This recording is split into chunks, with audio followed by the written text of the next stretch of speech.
Habang nag-aaral, isipan ni Hitler tumayo. Mga ba?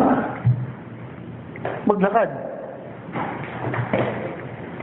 Kung lumakad pa, Ayoko na. pabalik. Umupo ulit.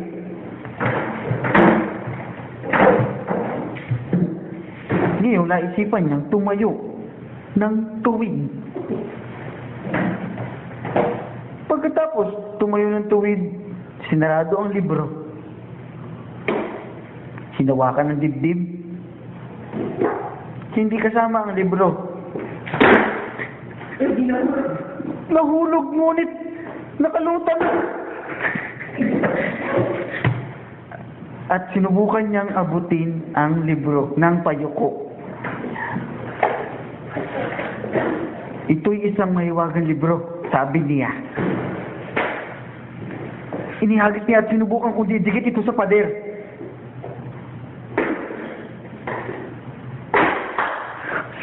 Dumikit niya. Tumalon siya ng isang matinding talon. Isa pa. Ngunit bumagsak ulit siya.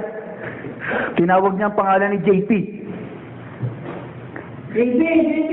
Dahil si JP ang ermitanyo. May ibinigay si JP ng pampagapang. Ngunit sasabihin mo na at bibigkasin ang salitang hinduk, hinduk, pahinduk.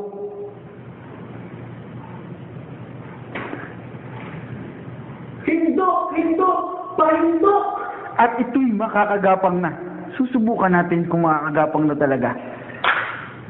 Tinapon niya. Pero dapat kukunin niya yun sa paggapang. Kukuhanin niya ulit yun. Kukuhanin niya. Yuyukul siya ng matindi. Sumandal muna siya sa pader at nag-isip dahil napagod. Ngayon, gagapang na siya paakyat. Gagapang siya paakyat.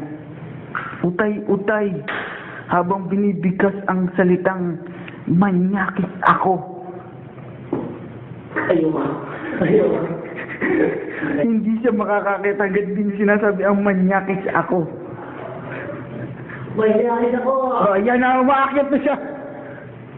Umaakyat siya ng gapang na parang si Spider-Man.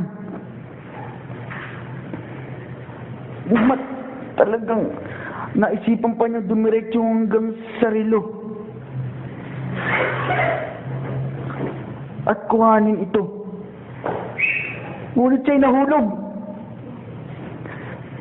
Nahulog siya! Kapalik!